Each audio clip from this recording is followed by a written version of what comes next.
What challenges and opportunities does the explosion of digital learning raise for improving education equity? And I can speak to Simon's, he may have had a mention of MOOCs and how MOOCs were this first touted as a great salvation for education, and then they fizzled out a bit. At least the wide-scale corporate MOOCs or the large Ivy League institution MOOCs.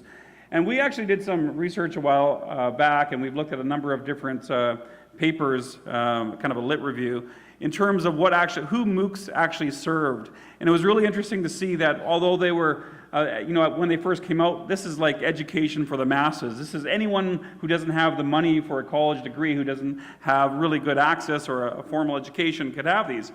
Could participate in university-level classes from around the world, from some of the best institutions in the world. And we found that people who were actually taking MOOCs, first of all, had to have really good, reliable internet access. They most likely had already someone with a college degree, that they already were quite educated, people who were taking them. Most likely they would have to be able to speak English, which again is a different type of audience.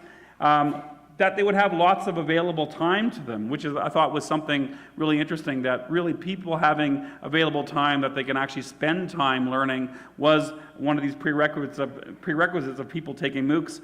And certainly a lot of information literacy. There had to be a high degree of information literacy even to participate in an online course. So although some of the best intentions around courses and technologies, there's these beautiful ideas that come within technologies, but often they don't actually serve the access that we need. So abundant, as we talked about the idea of abundant content, we still have to think about the issues of equity that come along with these, and our responsibilities as ed leaders to allow for better access and equity to these particular tools. So if we can spend some time on that. Number 3, what challenges and opportunities does the explosion of digital learning raise for improving education equity? And this was interesting, because this is where the Twitter feed wasn't quite as pronounced. This is a more difficult question, and it's also a question that's more difficult to ask online, but it's a question that we have to continue to answer.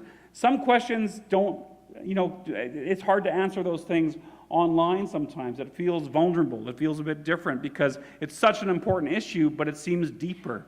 And so we have to also think about what questions are muted by the technologies, what questions are better asked in consultation, face-to-face, in those particular ways. How do we bring in stakeholders for questions like that?